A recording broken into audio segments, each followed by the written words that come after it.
Welcome back to Let's Make a Game, a channel about making computer role-playing games using the free program Twine and the Sugarcube format for Twine. In this video, I will continue my series on adapting the board game Source of the Nile. In particular, we're going to start to look at what happens when you meet people. So I've set up an expedition and I've set off, and we have indeed met a group. All of the messages up to here, we've already seen similar messages before and discussed them, but everything from here on is new and is what we'll be discussing. So we get this message which says testing only. We rolled 4, 4 and 6. We might imagine that that's simulating the roll of 3 6-sided dice, and if you did imagine that, you're correct. That's exactly what it's doing. We have a message, 5 miles inland, you come across a band of 16 warriors. And then we have various choices. Cease travelling and take up defensive positions. Attempt to retrace your steps and find another route inland. Seek contact with the locals with great caution and a great show of force. Continue on your way as if the locals were not there. Or approach the locals in an open and friendly manner. And then we click one of those. And if we did that now, nothing will happen because we haven't done the code that will work out what happens. But in the finished game, you'll click that and then it'll say, based on your choice and based on other factors, you were attacked or they're friendly or, whatever. And if you're attacked, then it'll determine whether you won or lost and what follows from that. So you might wonder how this roll of 4, 4 and 6, what does that determine? Well, actually it determines how many warriors are in the group that you meet. And the number of warriors, as you might suspect, affects how effective they are in combat. In other words, how likely you are to win or lose if it does come to a fight.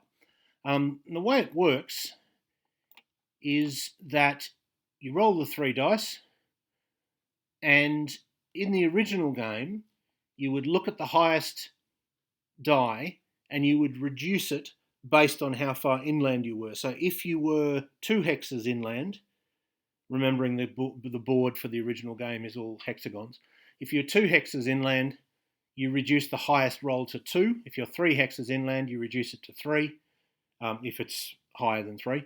If you're 4 hexes inland, you reduce it to 4 if it's higher than 4, and so on. And that has the effect of meaning that as you go inland, the groups tend to become bigger, so they become sort of more of a danger to you. In this game, instead of hexes, we're not really using hexes. I'm using bands of 10 miles. So if you're 1 to 10 miles inland, it reduces the highest roll to 1. If you're 11 to 20 miles inland, it reduces the highest roll to 2. 21 to 30 reduces it to 3, and so on. In this case, we're 5 miles inland, and that's in the 1 to 10 miles inland band, so that should reduce it to 1. And so we would calculate, if we rolled a 4, 4 and a 6, well, the highest roll is a 6, and that should be reduced to a 1, and then we multiply them all together. That becomes 4 times 4 times 1, which is 16, and we can see that, yes, it is a band of 16 warriors. So we're getting the result that we should be getting, which is good. So that's what it does. Let's have a look at the code that allows it to happen.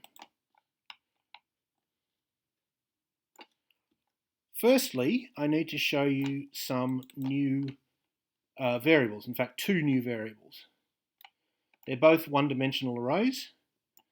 They are IA and IS, or $IA and $IS. And $IA, $Z is the attitude towards explorers of the locals $I miles inland. So the higher the number, the friendlier they are, the lower the number, the more unfriendly they are. And then IS is the fighting strength of the locals I miles inland. So I is the variable of how far inland you are. So if you're 10 miles inland and you meet a group, the relevant relevant variable is IA10 and for attitude, and IS10 for strength. And of course, most of the slots in this array will be empty because there aren't inhabitants every single mile. In fact, there aren't sort of most miles. They're quite rare. We might adjust that up or down as we go, depending on what we find most fun and sort of difficulty level that we want to have. But at the moment, we'll just we'll go with what we've got and see. So we've got IA and IS, meaning attitude and fighting strength. The attitude is always initially 0 if there's a group there, and then it goes up or down depending on what happens. So I've already shown you in a previous video code for rolling or simulating rolling dice to see if there are inhabitants. But the way the code as it was didn't have any memory. It didn't store the results, and I wanted it to be consistent when you're heading out to when you're coming back. In other words, if you meet a group 9 miles inland, then when you're coming back and you're 9 miles inland, there should be a group there. And if conversely, if there wasn't when you were going out, there shouldn't be when you're coming back. So we need to make some slight changes, and I'll show you how that works. We have locals, local strength, and meeting. Locals is the one where we check if there's inhabitants, and that either means a random roll if we're heading out and therefore encountering new territory, or if we're heading back, it just means looking at what we've already rolled to make sure it's consistent. And if we're heading back and we meet inhabitants, we go straight to meeting. If we're heading out and we meet inhabitants, so it's a new group that we're generating, we go to local strength, which determines the number of warriors in the tribe, and then that takes us to meeting. So let's look at locals first. So the first line of code is if $DI is equal to -1, which means that we're heading back. DI is direction, and it's always either 1, meaning you're heading out, or -1, meaning you're heading back. And if it's equal to -1, then we execute this code. Else, in other words, it's not. In other words, it has to be equal to 1 because that's the only 2 that it can be. Then we execute this slightly longer code. A lot of this code I've already talked about, so I'm not going to talk about most of it. I'm only going to talk about the new stuff. So let's look at this one. This is if we're heading back. It's very simple. We look at IS, $IS, $I. If it equals 0, well, there's no one here. We just go to check MP. Check MP is just the next page in the normal cycle of a turn. So if ISI is equal to 0, there's nobody here. We just go to check MP. If it's not equal to 0, then there are locals here, and we go to meeting. Now, we've used IS. The reason we use IS rather than IA is because IAI can be equal to 0, but there's still people there because the attitude number can be 0. Whereas the strength number, if there's a group there, they've always got a strength of higher than 0. So that's why we use the IS array. Else, so this will execute when we're heading out, when I is equal to 1. We set IA and IS to 0, and then we just make a little note saying, well, it's only relevant if there are inhabitants here, then that's the only time the IA is going to be relevant, and that we're going to change the IS if it turns out there actually are inhabitants here. And then we say if I is less than 3, include check MP. Again, just in other words, skip rolling to see if there's locals. Else if IS I-1 is over 0 or IS I-2 is over 0, include check MP. else if random 1 to 5 is greater than 1, include check MP. Otherwise, we simulate rolling 2 dice. In other words, we set Z to be equal to random 1 to 6 plus random 1 to 6. And then we have code that I've mostly shown you already, which is the interaction of this result with what the local terrain is to see whether you have any inhabitants, because there are more inhabitants on average in particular terrains. In a desert, you're less likely to meet people than you are on a plain. So let's go through this. If I is less than 3, I decided, probably slightly arbitrarily, that at most you'd have people every 3 miles. And because in the fiction of the game you start in a settlement, well, that means that there probably wouldn't be anyone 1 mile or 2 miles inland. So that's why it says if I is less than 3, then just don't bother rolling. Similarly, if is I minus 1 is greater than 0, or is I minus 2 is greater than 0, then again, don't bother rolling, because we only have people every 3 miles. If there's somebody 1 mile back or 2 miles back, then that would be too crowded. I decided to have people here. So again, we just miss it.